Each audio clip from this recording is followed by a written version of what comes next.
How's it going, guys and gals? This is Anton. Today we're back at it with a new predictions video on the channel where we'll be throwing some stuff and see what we can get right on the January 9th episode of Friday Night SmackDown Live from Berlin.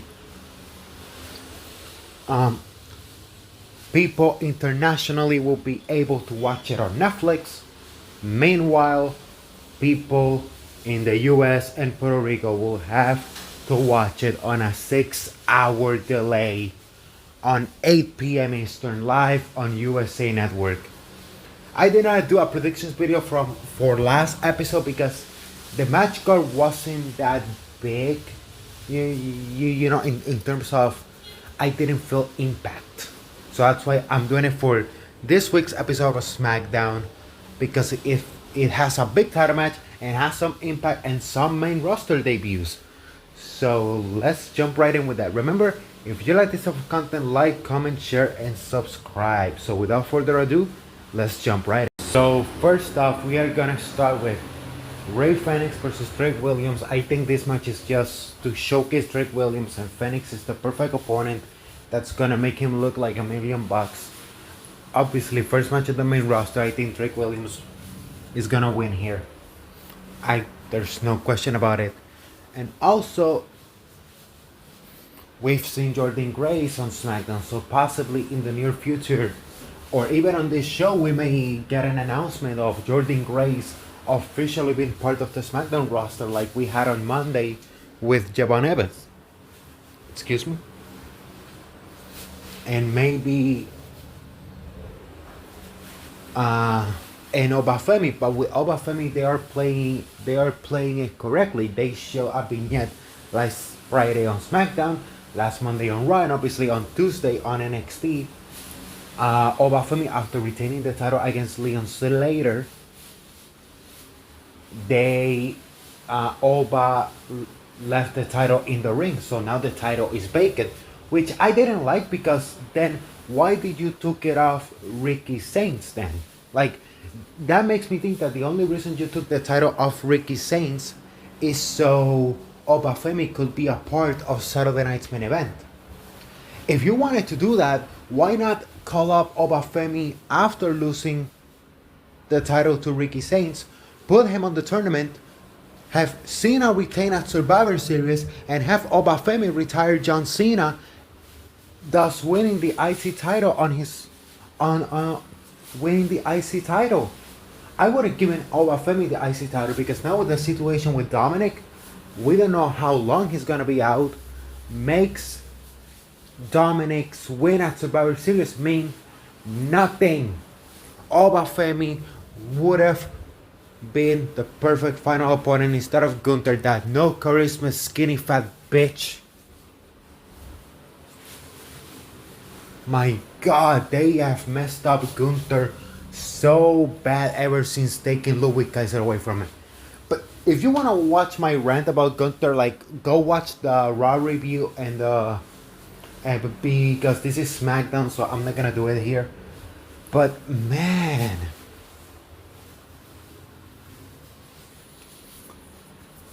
you know what? I think Jordynne Grace is gonna be announced as part of the SmackDown roster, since they already did it with Trick Williams. I think Jordynne Grace will be announced as part of SmackDown, because man, SmackDown needs female talent right now, because BFAP is on protocol for concussion, and Mia Jim is out injured. Bianca Belair has been out since WrestleMania with a broken finger, which later turned out to be a broken hand. So that's why she's been out way too much time, because she broke her hand on Evolution. And I'm thinking, like, how the hell do you fracture your hand being a special guest referee? That I would love to ask her that, because I do not understand. And man, the SmackDown Women's Division needs some female talent ASAP. Next up, we have the 8-man tag, where the Wyatt Six will face Solo Sikoa's My Family 3, the MFTs. Obviously, this is gonna be a pretty interesting match, especially with what happened last Friday on SmackDown. With how Shinsuke and Tamatonga had that conversation backstage about, which I saw somebody translate it because Shinsuke and Tama were talking in Japanese, and literally what Shinsuke told Tamatonga was, "When are you gonna stop being a follower?" Because, which makes sense, because Tamatonga, that is a reference to the Bullet Club, which Bullet Club, RIP, the faction got disbanded on Wrestle Kingdom 20. It got absorbed by Yotasuji and is now Unbound Corporated. So, RIP Bullet Club. The creation of Prince Devitt is resting in peace. But makes sense because when Finn Balor left, AJ left, Gallows and Anderson left, the Young Bucks left, Kenny Omega left, Jay White left, and even David Finlay. David Finlay was a horrible leader for the Bullet Club. The only guy that was a worthy leader after all of the Bullet Club OGs left was Tamatonga. And I really love that little nod, like days before the faction was absorbed by another one, which is kind of funny. And obviously Shinsuke, the creator of Chaos, obviously, so pretty interesting New Japan Easter eggs in this promo in that Shinsuke Tamatonga promo right there. So literally the story of this match is gonna be, what is Tamatonga gonna do? Is he gonna turn on Solo? Will he be loyal to Solo? Will Shinsuke Nakamura in some way, shape or form gonna get involved in this match? Which a feud that's been dragging for way too long, like since SummerSlam. Like since the SmackDown after SummerSlam, this feud has been like teased, and I think this may be the blow off, which I hope is the blow off. I think the Wyatt Six are gonna win because Tamatonga may turn on Solo. Once again, I could be wrong, but where is the story gonna go? Where is that promo leading to? Like, that promo is leading to Tamatonga breaking away from the MFTs and turning babyface. So, like, we need to watch what's going on there.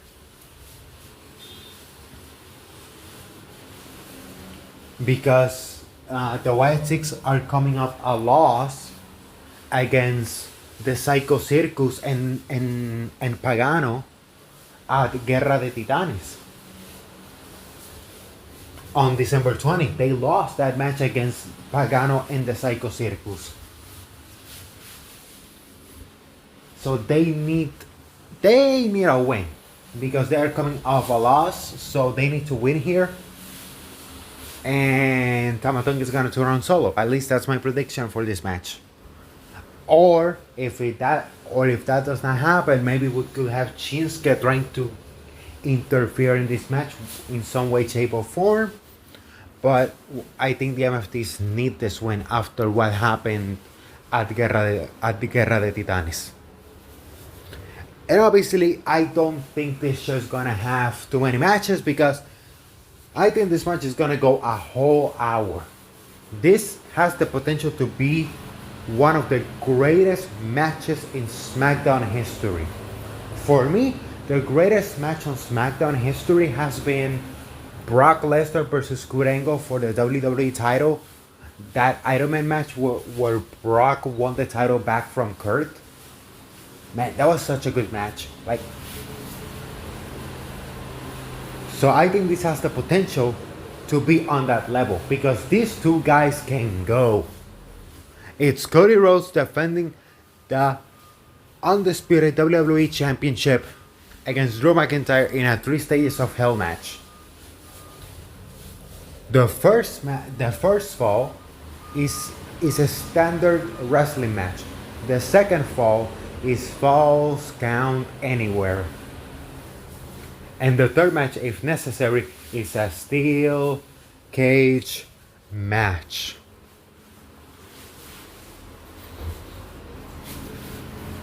I think the first fall, and I'm gonna give my predictions on each fall right away because I want to give some context into what I think is gonna happen.